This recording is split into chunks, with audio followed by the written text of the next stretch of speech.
Hello and welcome to TVC News this hour. We begin at the headquarters of the Economic and Financial Crimes Commission, where the travel documents of suspended Minister of Humanitarian Affairs and Poverty Alleviation Betta Edu and former Minister Sadiya Umar-Farouq have been seized. The anti-graft agency also seized the international passport of the suspended national coordinator of the National Social Investment Program Agency, Halima, Shehu. Betta Edu also appeared before the EFCC on Tuesday after her suspension. She was later released on bail, but is to report to the EFCC daily while the investigation is ongoing. The EFCC also expanded its investigation into the alleged disbursement of 585 million naira by inviting the chief executive officers of Zenith, Providus, and Joyce Banks, operated by the Ministry of Humanitarian Affairs and Disaster Management. And after relevant questioning about the financial transactions of the ministry, they left the Commission's headquarters. TVC News Joke Adisa monitored developments at the EFCC on Tuesday.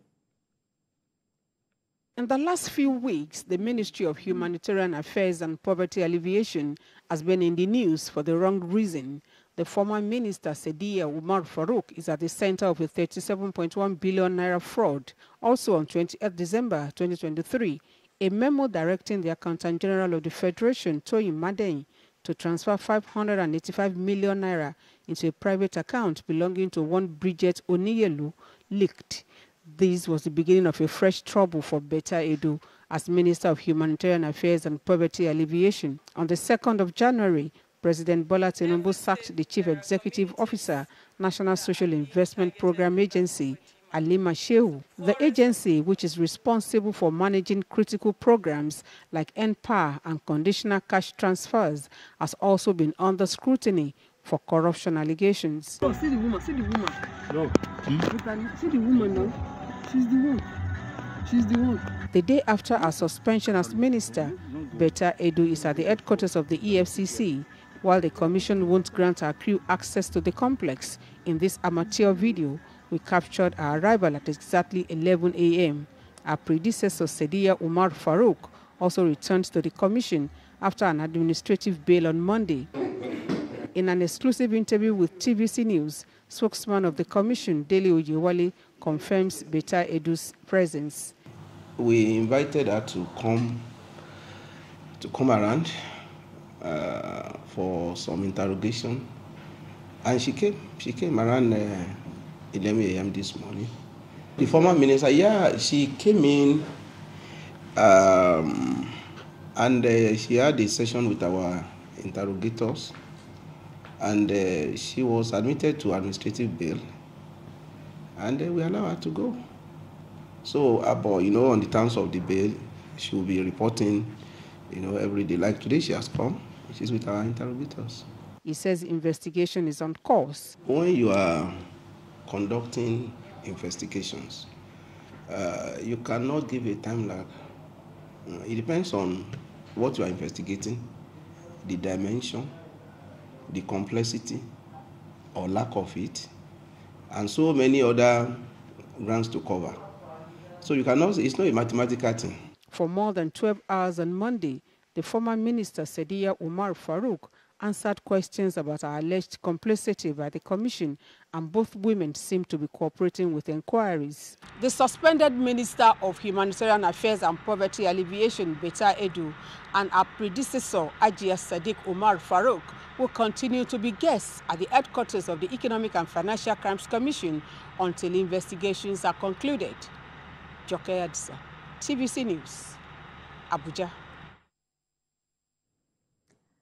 Let's bring in our senior correspondent, Joke Adisa, who is on standby to give us the latest update from the EFCC headquarters.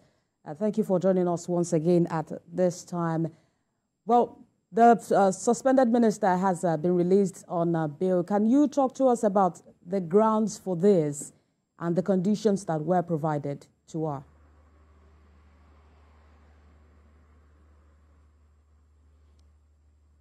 Well, yesterday it was indeed a very long day for the suspended minister. It was released pretty much late into the night. That was about past 11 as we monitored the development, and so was asked to return this morning again.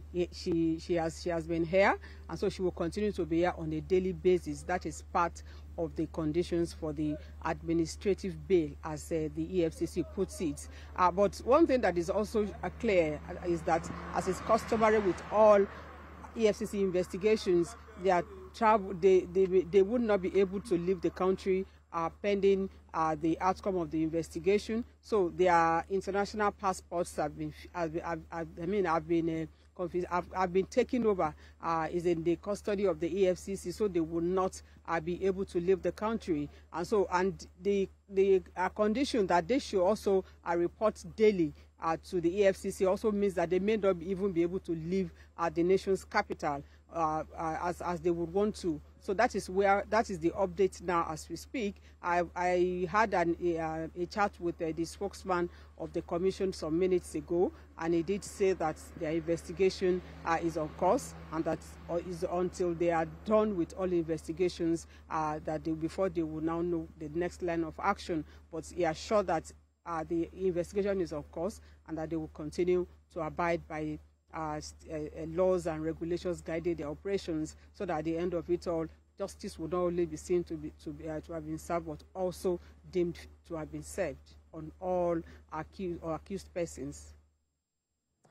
All right, talking about the investigation and also, provision of evidences. Since we began following this case with keen interest, we've had several parties and interest group pointing fingers at the Minister of Interior, linking him to the scandal.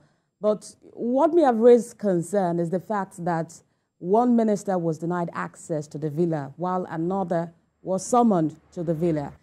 The difference is the disparity in this treatment. Do you have any feelers from the EFCC with regards to that?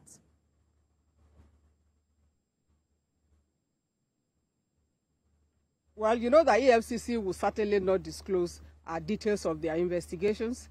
So that, of course, will be left to the EFCC. But what is clear from that scenario that you have painted is the fact that someone that has been suspended will not have access to Mr. President. And the other was also to clarify, so that as part of maybe Mr. President's investigation, to be sure, so as to know what next step to take as far as that matter is concerned. I know it's not alone for someone to raise accusations against somebody. It is also for this allegation to also be proven, so that at the end of it all, you will ensure that due process is followed, so that you do not give what is not right to another person. So, but basically, that is what it is about, the fact that, okay, you want to ensure that you give fair hearing to all parties. I think that was what happened, but you can be sure that EFCC will never, ever disclose the details of its investigations until maybe after the exercise is concluded and prosecution starts. All right, Joke, we'll be back to you with for more updates on that. TVC News senior correspondent Joke Adisa live at the EFCC headquarters in Abuja. Thank you for joining us at this time.